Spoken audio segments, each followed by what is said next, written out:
Ever feel like the word family just comes with like a ton of baggage? Like Uh, you're handed this suitcase right from the start and it's overflowing with everyone else's expectations. Oh, tell me about it. It's like that hand-me-down sweater, you know? Might not be your style, but you're kind of stuck with it. Exactly. And that's why today's deep dive is so interesting, I think. We're really unpacking all of that with Pedro Elias's reflections on the new family. Yeah, he doesn't hold back, does he? The new family. Bold statement. Big time. And one of the first things that struck me, reading through this, Elias says we've been approaching family and spirituality totally wrong for centuries. Like they're these two separate things when really, They're completely intertwined. right. But we act like they're on opposite sides of the universe. Like on one hand, you've got your traditional family, bloodlines, holidays, the whole bit. But Often the drama, too. Let's be honest. oh, yeah, the drama is basically a given, right? But then on the other hand, there's that other path some people choose the monastery, becoming a priest, whatever, that seeping enlightenment thing, but usually off on your own. And Elias is like, what if that's the problem right there? Splitting those two impulses, it makes sense when you think about how family structures evolved. Historically, family was about survival, plain and Yeah. simple, passing down land, having kids to help on the farm, totally practical stuff.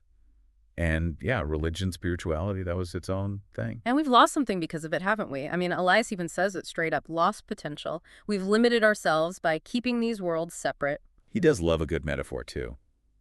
And the one he uses to describe this new way of thinking about family, it really grabbed me. When he talks about merging these energies, the family and the spiritual, he actually uses this image of Adam and Eve. I know. It's like he's hitting the reset button on the whole concept. Back to And square one. exactly. He's not talking about a literal Adam and Eve, obviously, but it's that idea of a clean slate. Like, what if we could rebuild family from the ground up, this time with a stronger foundation? Okay, so before we get too far down the path of building our own personal Garden of Eden here, let's be real. Elias doesn't exactly sugarcoat it when he's describing the challenges of families, does he? He goes there. I mean, just listen to some of these phrases. He talks about the dragging of karmic forces. Heavy stuff. Right. And then there's constant friction.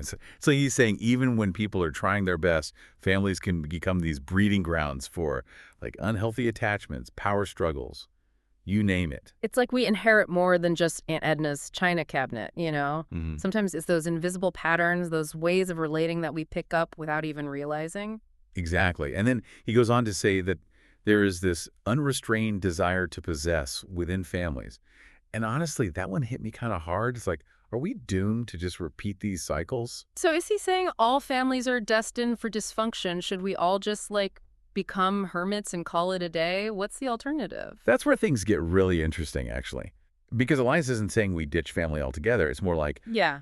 what if we completely reimagined it? Okay, and that's where we get into this whole home temple concept, right? Like, I gotta be honest, that phrase threw me for a loop at first. It's a bit out there, yeah. Yeah. You start picturing, like, altars in the living room. Right. Or everyone has to be, like, barefoot and chanting all the time. Yeah, no, not quite. It's not about turning your house into some, like, ashram. It's more about the energy we cultivate in our relationships, thinking of your home as this sacred space, but in a really grounded way. So less about incense and more about intention. Exactly. Like, how do we bring that same reverence, that peace we might find in a temple, into those everyday moments? Making dinner with our partners, playing with our kids. And that's interesting because later on, Elias even says, couples in the new family are like two monks, which again sounds a little intense on the surface. Right? Like, are we trading date nights for, like, silent retreats now? Exactly. But I think what he's getting at is that sense of mindfulness, that detachment from drama. Like, if two monks can live together in harmony, shouldn't we at least shoot for that in our relationships? Totally. Choosing peace over being right? Hmm. And he describes this dynamic with phrases like mental silence, emotional peace, and physical harmony. Powerful stuff. Definitely not mincing words there. But it makes you wonder, how literal is he being? Are we supposed to achieve, like, total zen 24/7? I think that's up to each individual to interpret, right? On the one hand, it creates this vivid image in your mind. But more importantly, it begs the question, what would it look like to actually embody those qualities more in our daily lives? Okay, so how does this new family actually work in practice? Because most of us aren't living in a monastery. We've got jobs, bills to pay, in-laws.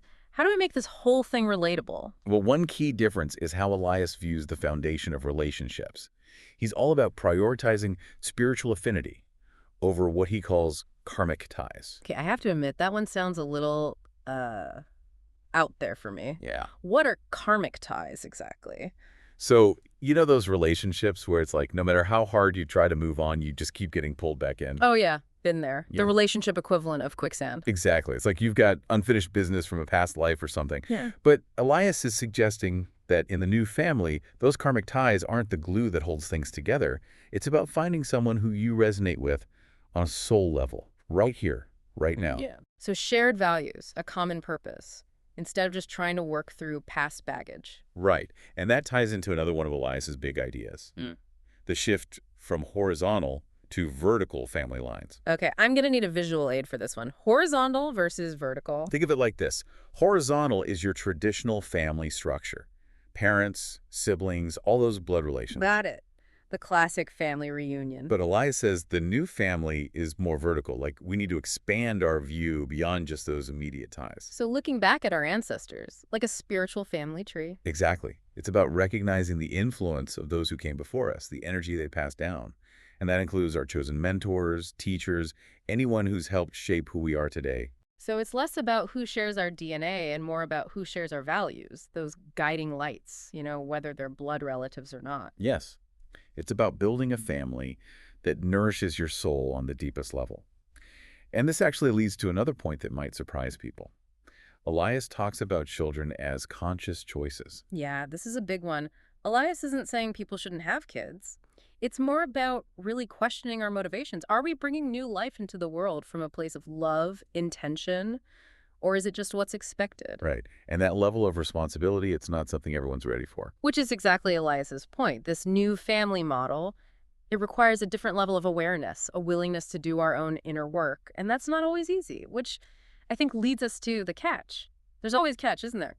Don't leave us hanging. What's the catch with this new family business? Well, the catch is, you can't just think your way into this new family.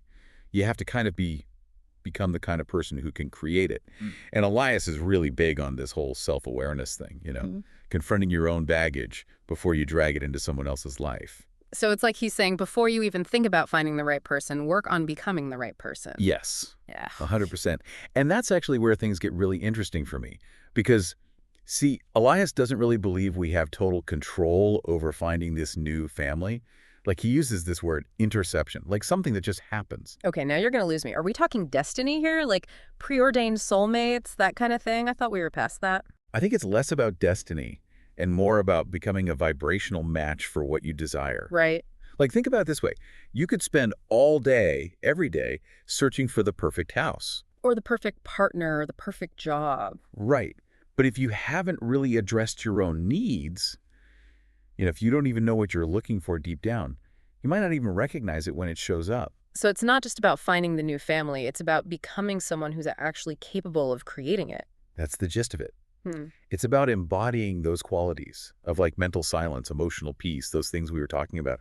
The more we cultivate that within ourselves, the more we naturally draw those same qualities to us in our relationships. So it's about trusting that the universe, or whatever you want to call it, will kind of meet us halfway. Yeah, and that's what I find so empowering about Elias's perspective, honestly, because he's not giving us this rigid set of rules to follow. It's more like he's giving us permission to rethink the whole thing, to take responsibility for our own energy and to trust that we really do have the power to create something more meaningful.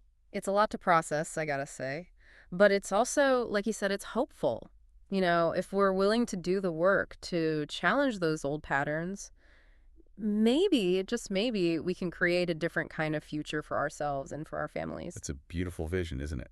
One worth striving for, I think. It really is. So if you're feeling inspired to, I don't know, maybe rethink your own definition of family, to take stock of your own karmic tie. Or even just add a little bit of that home temple energy into your life. We'd love to hear about it because as Elias's work shows us, I think, the potential for deeper, more fulfilling relationships, it's always there. We just have to be willing to do the work. Couldn't have said it better myself. And on that note, I think it's time to wrap up this deep dive. Until next time, keep those minds curious, those connections strong, and remember, family isn't just about who you're related to, it's about who you choose to build your life with.